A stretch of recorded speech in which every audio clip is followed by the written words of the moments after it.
Baik, Assalamualaikum warahmatullahi wabarakatuh. Perkenalkan, saya Muhammad Anjas Dutulung, NPM 230611022, saya dari kelompok 8, akan mempresentasikan modul 17.6, yaitu troubleshooting metodologis. Oke, main point, effective network troubleshooting require and systematic and structure approach. Metodologi troubleshooting jaringan yang efektif memerlukan pendekatan terstruktur 6 langkah, mulai dari mengidentifikasi masalah, mengembangkan dan menguji teori penyebab, hingga mengimplementasikan solusi, memverifikasinya, dan mendokumentasi hasilnya. Penilaian awal mengenai cakupan masalah, apakah hanya satu perangkat atau semua perangkat yang terpengaruh, sangat penting untuk menentukan titik awal troubleshooting paling efisien. Nah, ini contohnya ya. Selanjutnya ada resolve or escalate, perintah debug. Perintah debug iOS menampilkan pesan real time untuk analisis. Sangat membantu dalam troubleshooting, dijalankan dalam mode privilege access, penting untuk membatasi outputnya, karena prioritas CPU yang tinggi dapat membebani sistem. Nonaktifkan dengan no debug atau fitur, undebug all saat tidak diperlukan. Dan hindari perintah seperti debug all yang bisa melumpuhkan router. Next ada perintah terminal monitor. Secara default, output debug hanya terlihat pada koneksi konsol lokal, tidak pada koneksi jarak jauh, yaitu telnet atau SSH. Untuk menampilkan pesan launch dalam sisi terminal jarak jauh, gunakan perintah terminal monitor. Setelah selesai, gunakan terminal no monitor dan nonaktifkan debug untuk menghemat sumber daya sistem. Oke, selanjutnya ada debug, command, function, and usage. Poin utama, perintah debug Cisco iOS adalah alat diagnostik real-time yang kuat. Namun penggunaannya harus hati-hati dan terkelola dengan baik. Perintah debug di Cisco iOS memungkinkan administrator untuk menampilkan pesan status real-time dari proses, protokol, dan peristiwa, menjadikannya alat yang sangat penting untuk troubleshooting dan memverifikasi operasi sistem. Meskipun demikian, perintah ini harus digunakan dengan hati-hati dan hanya untuk masalah spesifik, karena outputnya memiliki prioritas tinggi dalam CPU dan menguras sumber daya sistem. Bahkan berpotensi kuat untuk membuat perangkat tidak dapat digunakan. Oleh karena itu, debugging harus selalu dinonaktifkan dengan perintah no debug atau undebug all setelah selesai. Next ada the terminal monitor command. Poin utama, perintah terminal monitor memungkinkan tampilan pesan, launch, dan debug pada sesi CLI jarak jauh. Setelah default, pesan launch dan output debug hanya ditampilkan pada koneksi konsol lokal, tidak pada koneksi jarak jauh seperti telnet atau SSH, untuk memungkinkan teknisi yang terhubung secara remote melihat informasi diagnostik real-time ini. Perintah terminal monitor harus diaktifkan. Penting untuk selalu menggunakan terminal monitor setelah selesai untuk menghemat sumber daya sistem. Sama seperti menonaktifkan debug. Selanjutnya masuk ke troubleshooting scenarios. Oke, masuk ke selanjutnya 17.7.1, yaitu duplex operation and mismatch issues. Oke, poin utama, mode duplex dalam komunikasi data menentukan arah transmisi, dan ketidaksesuaian mode ini dapat menyebabkan masalah kinerja yang signifikan. Dalam komunikasi data, duplex mengacu pada arah pertukaran data antara dua perangkat yang dapat berupa half duplex, yaitu pertukaran data satu arah pada satu waktu, atau full duplex, yaitu pertukaran data dua arah secara bersamaan. Dan agar kinerja komunikasi optimal, serta untuk menghindari inefisiensi, interface Ethernet yang saling terhubung harus beroperasi dalam mode duplex yang sama. Fitur auto negotiation membantu memfasilitasi hal ini dengan memungkinkan Hal ini dengan memungkinkan perangkat mengumumkan kapabilitasnya dan memilih mode kinerja tertinggi yang didukung oleh kedua ujung. Namun, jika satu perangkat beroperasi full duplex dan yang lain half duplex, akan terjadi duplex mismatch yang meskipun memungkinkan komunikasi akan sangat menurunkan kinerja link. Ketidaksesuaian ini umumnya disebabkan oleh kesalahan konfigurasi atau kesalahan auto negotiation. Oke, next. IP addressing issues on iOS device. Poin utama, kesalahan dalam penugasan alamat IP dapat mencegah komunikasi perangkat dalam jaringan. Alamat IP yang salah atau tidak sesuai, baik secara manual maupun melalui DHCP yang salah konfigurasi, adalah penyebab umum masalah konektivitas. Ini bisa bermanifestasi sebagai konflik alamat IP, di mana dua perangkat memiliki alamat yang sama atau perangkat tidak dapat berkomunikasi dengan default gateway atau tujuan di luar subnet mereka. Saat DHCP gagal, host Windows dapat secara otomatis menetapkan alamat APIPA yang menunjukkan ketidakmampuan untuk mendapatkan alamat dari server DHCP. Oke, next. Yang ketiga ada IP addressing issues on end device. Poin utama, kesalahan pengalamatan IP pada perangkat akhir yaitu end device adalah penyebab umum masalah konektivitas jaringan. Alamat IP yang salah atau tidak ada pada perangkat akhir dapat menimbulkan berbagai masalah, termasuk konflik alamat IP dan kendala routing. Dua penyebab umum kesalahan penetapan IP4 adalah kesalahan konfigurasi manual atau masalah terkait DHCP. Kebanyakan perangkat akhir dikonfigurasi untuk mengandalkan server DHCP untuk penetapan alamat IP4 otomatis. Jika perangkat gagal berkomunikasi dengan server DHCP, server tidak dapat menetapkan alamat IP yang sesuai untuk jaringan tersebut, sehingga perangkat tidak akan dapat berkomunikasi. Oke, next. Yaitu default gateway issues. Poin utama, konfigurasi default gateway yang tidak tepat adalah penyebab utama perangkat tidak dapat mengakses jaringan di luar subnet lokal mereka. Dan agar sebuah perangkat dapat berkomunikasi dengan host di jaringan remote, yaitu di luar subnet lokalnya, ia harus dikonfigurasi dengan alamat default gateway yang benar. Default gateway adalah alamat IP router interface pada jaringan lokal yang berfungsi sebagai titik keluar untuk semua lalu lintas yang ditujukan ke jaringan lain. Jika default gateway salah dikonfigurasi atau router tidak berfungsi, perangkat tidak akan dapat menjangkau tujuan eksternal, meskipun konektivitas di dalam subnet lokal mungkin berfungsi normal. Oke, selanjutnya ada troubleshooting DNS issues. Poin utama, masalah dengan DNS dapat menyebabkan pengguna tidak dapat mengakses sumber daya jaringan menggunakan nama. Meskipun konektivitas IP dasar mungkin berfungsi. Sistem nama domain atau DNS menerjemahkan nama domain yang mudah diingat, misalnya www.example.com, menjadi alamat IP yang diperlukan perangkat untuk berkomunikasi. Jika server DNS tidak dapat dijangkau atau salah konfigurasi atau mengalami masalah, perangkat tidak dapat menyelesaikan nama domain, sehingga menyebabkan kegagalan konektivitas ke situs web dan layanan lain. Memecahkan masalah DNS seringkali melibatkan verifikasi konfigurasi DNS pada perangkat. Memastikan server DNS yang benar ditentukan dan menguji konektivitas ke server tersebut. Oke, selanjutnya ada... Baik, Assalamualaikum warahmatullahi wabarakatuh. Perkenalkan, saya Muhammad Anyas Dutolo, NPM 23061122. Saya akan mempraktikkan modul 17.7.6, yaitu Troubleshoot Connectivity Issues.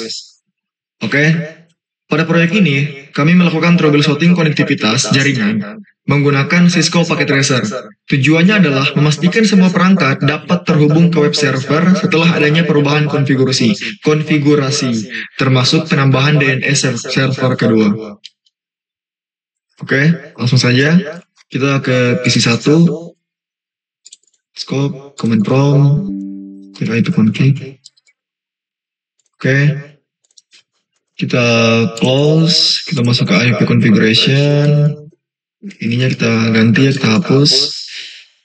Setelah itu kita close, kita masuk lagi ke command prompt.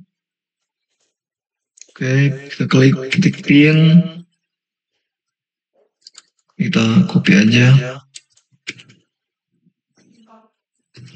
pin 172.16.1.1 ya, kita enter. Tunggu, kita ketik lagi pin 209.165.201 2 ya. Setelah kita enter.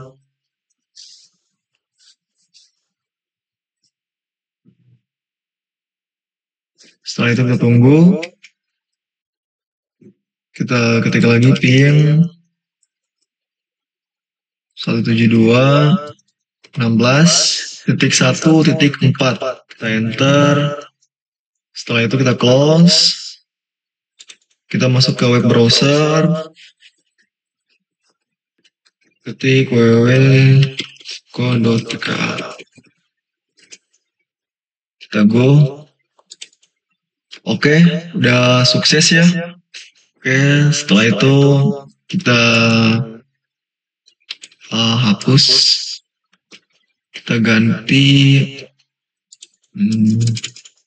209.165.201.2. Oke, selesai. Sekarang kita exit.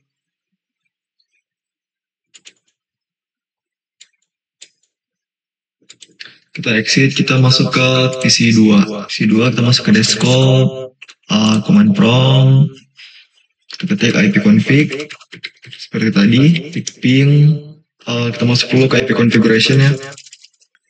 IP configuration default gateway-nya 172.116.1.1.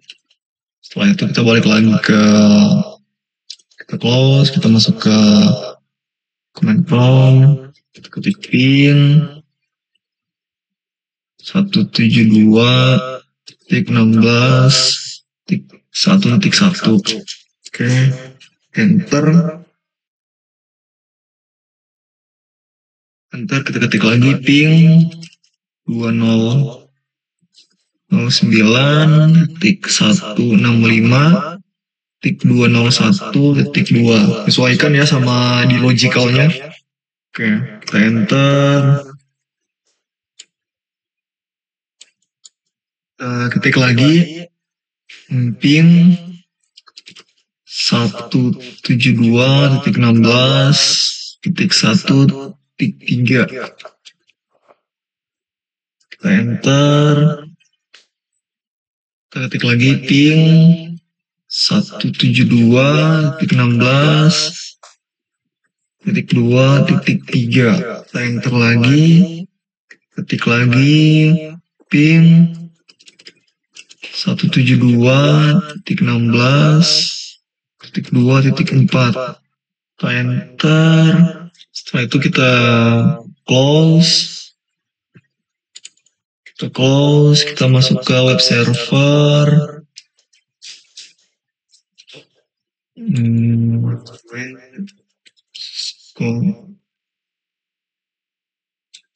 Kita go. Oke, bisa. Kemudian kita ganti ya. Ini ganti 209. 165.201.2. Oke, kita go. Oke, setelah itu kita close. Masuk lagi ke web browser. Maaf, kita close aja. Oke, setelah itu kita klik PCA. Kita ke Netscope, kita ke command prompt, ipconfig. Sebentar. Oke, tik ping 209.165.201.2. Enter. Request timeout.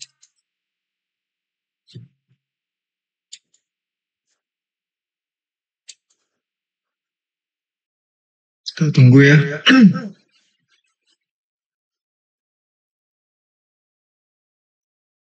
Ketik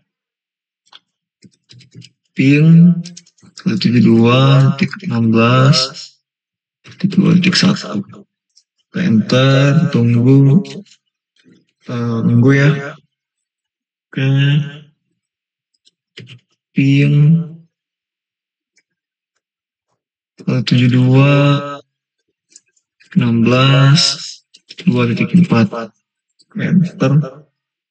Oke, kita ikutin yang PC 1, ping 172.16.1.3. Enter. Ketik lagi ping, belum, ketik ping 172.16.2.4. Kita tunggu. Oke, kita close, kita masuk ke web browser.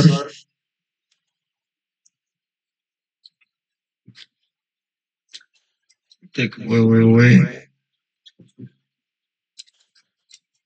Kita go. Tunggu ya. Nih,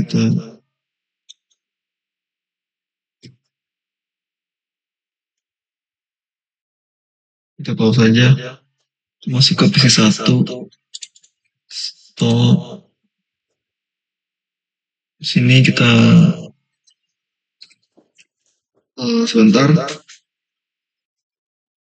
1. Oke, kita coba lagi. 2.16. Oke, bisa ya. Setelah itu kita masuk ke password. Coba lagi ya. Oke, di sini kita coba lagi. Admin 01 2 16 301 password. Oke, kita masukin password. Oke, berhasil. R1 show IP int interface.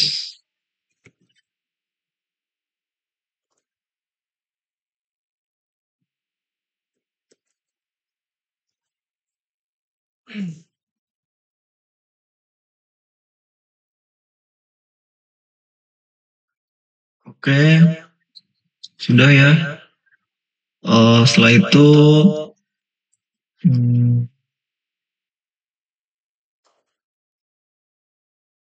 one config interface, IP address 172.16 sama 2.1 sama 255 255 255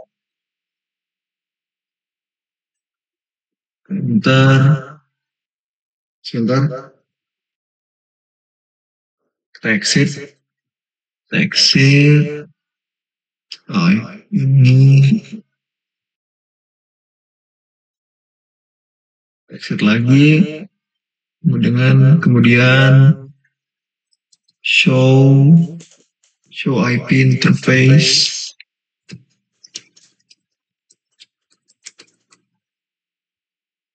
ref, enter, oke, sesuai ya, kemudian save, klik CA IP web pro, kita pilih PCA, masuk ke web configuration, web browser, terus di sini kita masukkan www Cisco PKA. Oke, kita go. Oke, baik. Selesai, segitu saja untuk praktikum 17.7.6. Terima kasih. Assalamualaikum warahmatullahi wabarakatuh. Oke, selanjutnya kita masuk ke modul 8, yaitu eh praktik and quiz ya. Oke, ada design and build a small business and business network. Poin utama, lab ini memberikan kesempatan praktis untuk mendesain dan mengimplementasikan jaringan bisnis kecil dari nol. Dalam kegiatan ini, siswa ditantang untuk menerapkan pengetahuan yang telah mereka peroleh dengan merancang topologi, mengalokasikan skema pengamatan IP atau IP for 4 dan for 6, V6, dan mengkonfigurasi perangkat jaringan, yaitu router dan switch Cisco atau PC ya, sesuai persyaratan. Ini termasuk menerapkan praktik keamanan dasar seperti SSH dan kata sandi yang aman. Lab ini menuntut kemampuan untuk memverifikasi konfigurasi yang benar, menggunakan berbagai perintah show Cisco iOS, mengsimulasikan tugas desain dan implementasi jaringan dunia nyata. Oke, next. Ada paket tracer skill integration challenge. Bagian ini menyajikan skenario dan persyaratan untuk tantangan integrasi keterampilan di paket tracer. Bagian ini berfungsi sebagai panduan instruksi utama untuk Lab Skills Integration Challenge yang menetapkan tujuan, tabel pengamatan, skenario, latar belakang, dan instruksi terperinci untuk mengkonfigurasi jaringan. Ini mencakup persyaratan untuk skema pengamatan IPv4, IPv4 baru berdasarkan subnetting, konfigurasi PC, router termasuk keamanan dasar dan SSH, dan switch, serta kriteria verifikasi konektivitas yang harus dipenuhi.